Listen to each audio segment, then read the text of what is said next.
Now, from 21Alive Plus, this is your Fastcast. Good morning. We're taking a look over the roads this morning. Those are your INDOT cameras around Fort Wayne. As you can see, we've got some snow covering this morning. Fortunately for us, it doesn't look like there's too much traffic on the highways, which is always good news. But we want to check in with meteorologist Liz Braden on our weather forecast here for this morning. And Liz, we got some snow overnight. We've been talking all morning. It's kind of covering those side roads more than the main roads and the highways, but we've got some more snow on the way for today and through the weekend. So kind of track us out what we need to know with all of that. Yeah, certainly a lot going on in the forecast. So as we go through the rest of the region, especially some of those rural roads, like even over in New Haven, some of those maybe lesser traveled roads, that's where you're seeing snowy conditions. Side streets, rural areas, that's where I'm giving you the yellow light this morning. But if you stick to highways, you stick to main roads, you should mostly be in good shape. Satellite radar showing the widespread snow from last night moving out, but we have more lake effect snow filling in behind it, so we're not done quite yet. Wind chills right now, Jess, you're not gonna like this. 9 degrees for that wind chill. We are officially in the single digits here in Fort Wayne.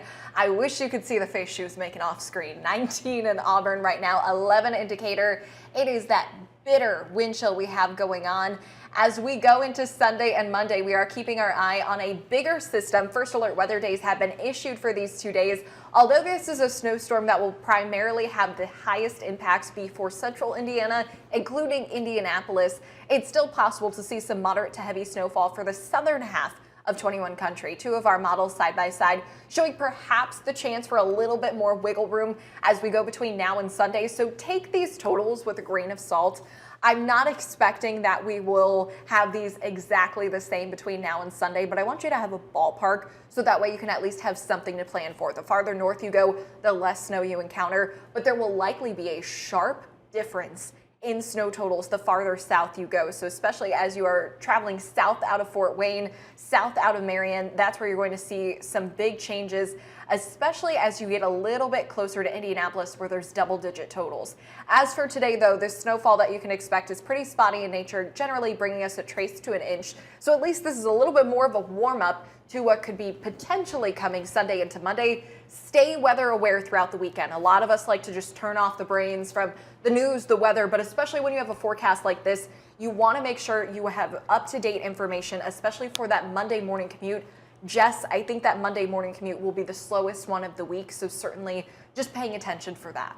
Of course, yes. Get the 21Alive First Alert Weather app, and you can join us first thing at 4:30 Monday morning to get the latest. As Liz was saying, it sounds like your commute might be affected, so make sure you stay up to date.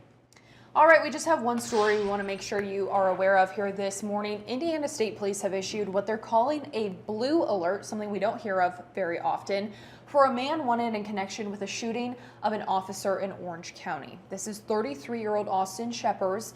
He's 5 feet 7 inches tall, 150 pounds, and has tattoos around his neck and under his left eye, as you can see in this photo. Now, state police say he was last seen in West Baden, Indiana, about 100 miles southwest of Indianapolis, driving with another person in a silver 2007 Pontiac Grand Prix. The license plate number on there was CRT 921. Officers say both Shepers and that person should be considered armed and dangerous. So if you know anything or see them, please make sure you call police right away. But that's all we have here for you this morning. Liz, could we pop up our INDOT cameras one more time just so you know what you're working with as you're heading out the door? Again, side roads are more of an issue than the main roads, so just make sure you give yourself a little extra time as you're leaving the neighborhood. Again, like Liz was saying, make sure you're weather aware this weekend and you can join us first thing Monday morning as you get ready to head out the door. But that's all we have here for today. Have a great Friday and a great weekend.